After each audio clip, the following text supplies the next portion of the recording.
nagbabalik po ang ating Usapang Bayan. Kasama pa rin po natin si former DILG Secretary Raffy Alunan. Rach, you wanted to ask another question? Yes, sir. What motivated you to enter public office again or to seek public post again since you've been away from the public sector for quite a long time already?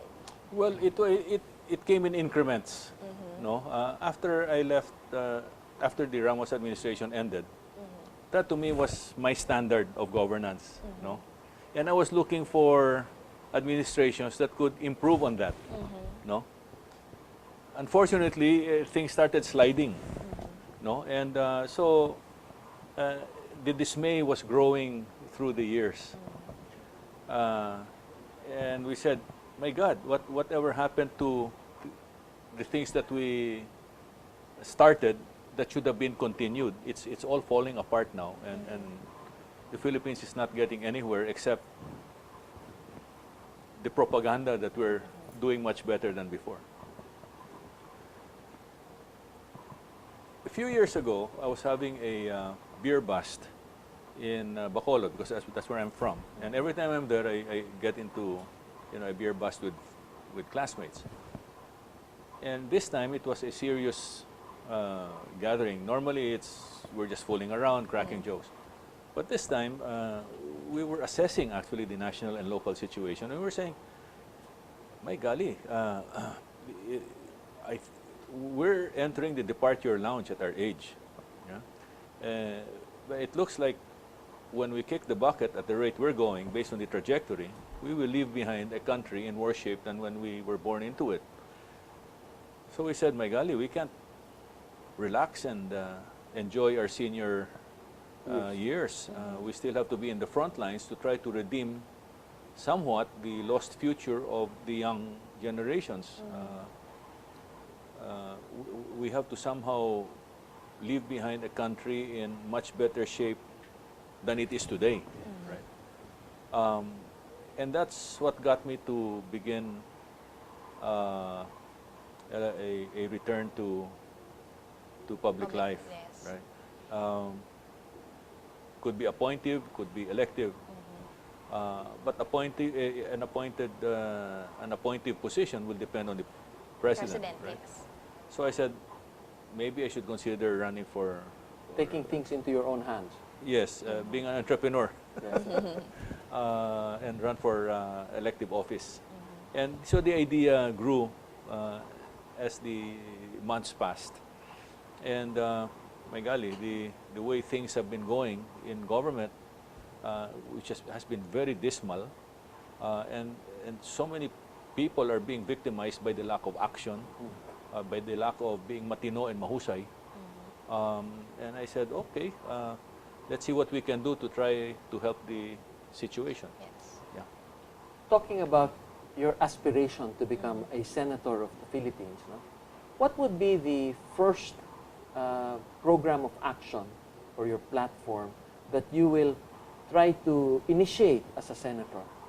Oh my golly, I have a matrix at home, of what to do, and they're categorized as laws that have to be crafted, okay? And so there are a number. Laws that have to be amended or improved upon, and then laws that have to be discarded, right? I have a legal team that's looking into that. But in the first category, laws that need to be crafted, I think first and foremost, because I've been an advocate of this, building credible deterrence to be able to properly defend the country against any threat, regardless of what's out there, okay, will require a steady, persistent build-up of our national security position. And it's not just national defense, it's not just the armed forces, it's also the economy, it's also cybersecurity, it's also food security, Yes.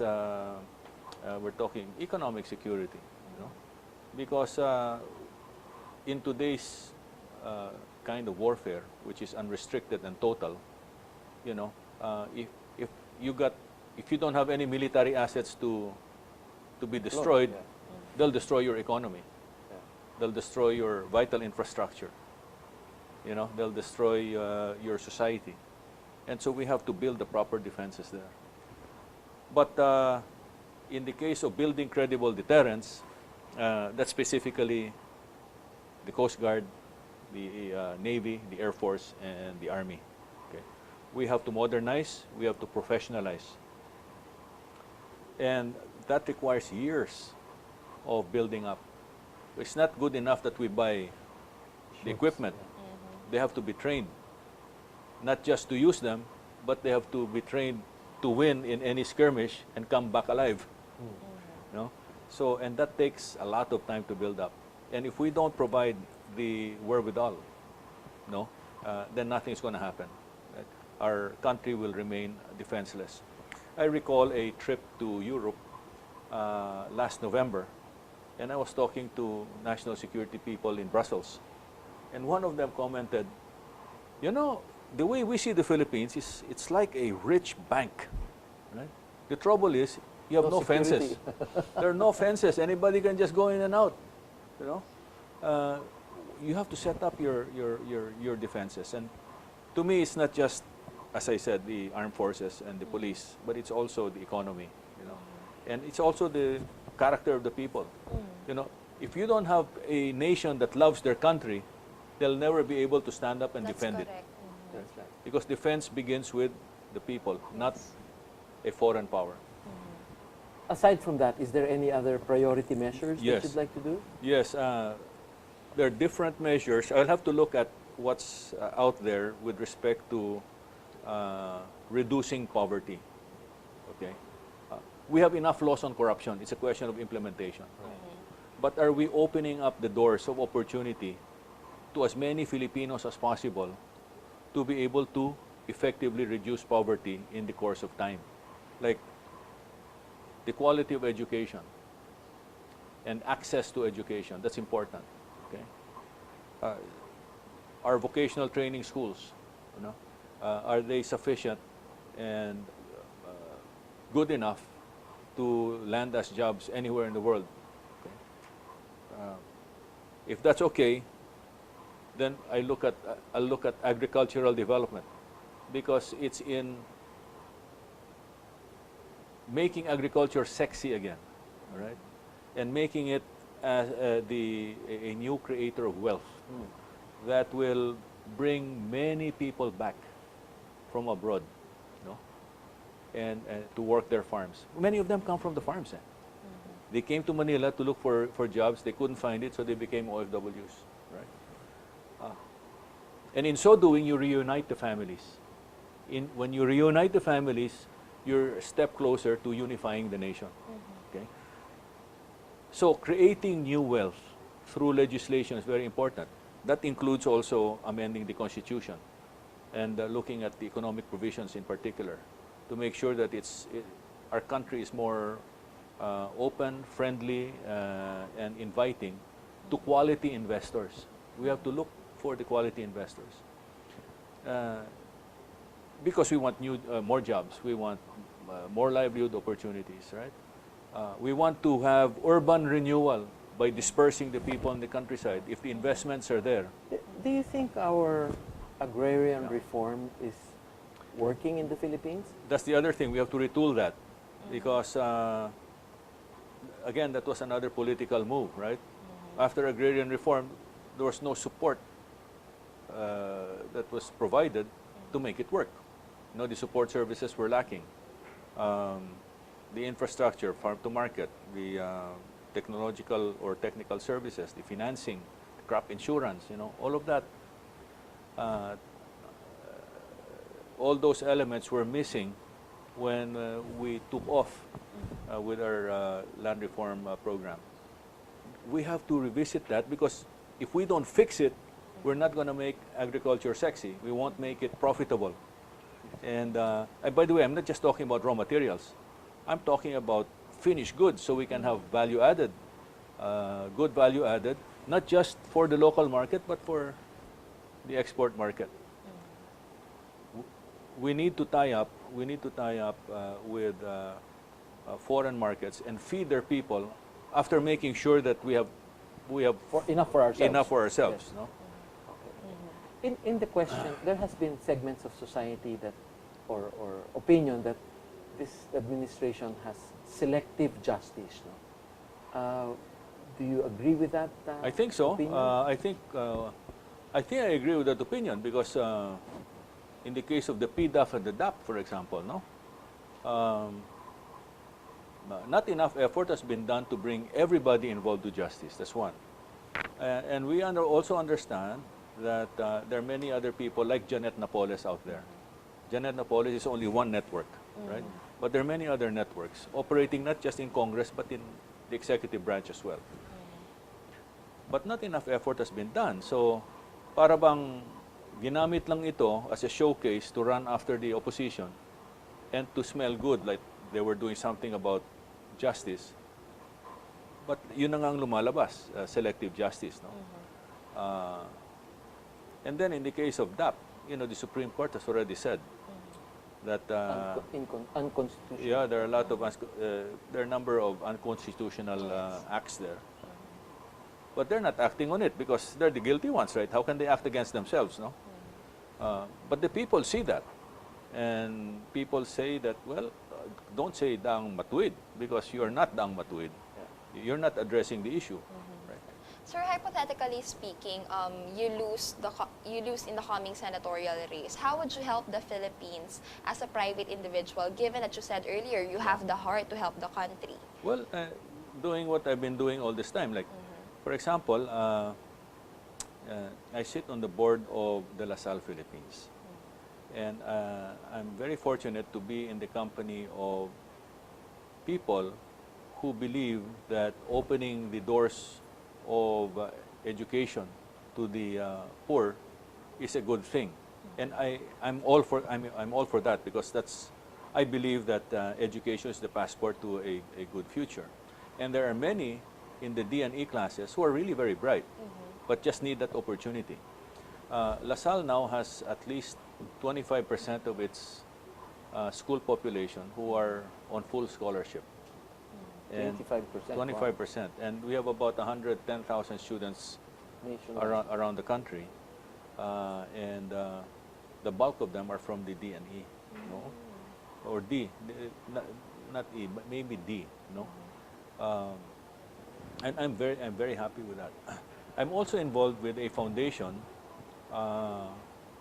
Sante Foundation of Philip Ong, where we focus on social entrepreneurship. No, we mentor students who have good projects, and if the projects are viable, then we connect them with entrepreneurs or funders who may want to partner with them, no, and give them a starting push in life, right? What Tony Meloto is doing is very, very good in Angat. He's also into social entrepreneurship. He has risen above building homes, although that's continuing. But here he's getting young foreign entrepreneurs and local entrepreneurs to incubate their ideas in his project site in Angat. And to me, social entrepreneurship and creating small, medium-scale industries or businesses will help reduce poverty, create more jobs, right? Increase purchasing power, and help the economy move forward. The other thing that we have to look into that has caught my attention is how to improve our tax regime. There are pros and cons for it. See, the problem is not so much the idea, but the implementation. Yes. Do we have the army of implementers that can do it right, that can do it properly? That's always the problem. And so that brings me to another part of my legislative agenda, which is, I call it re-energizing the bureaucracy. Because as I told previous presidents, you may have the best policymakers in the world, and we may craft the best laws, but if you don't have an army of bureaucrats to implement these policies, nothing is going to happen. As we come to a close in our program, would you like to say a few words to our televiewers who are your voting public? Okay, well, I hope that you're a registered voter. And if you are, and if you believe in the things that we stand for with Dick Gordon in Bagong Bayan Party, which is for new politics, we stand for new politics. Please don't forget us when you enter the polling booth in May. I can't say the word vote for us first because it's still outside the official campaign period, but remember us. Remember us in May. We stand for new politics, which means that we would like to do things differently in government. We stand for good government. We stand for people in government to be matino and mahusay.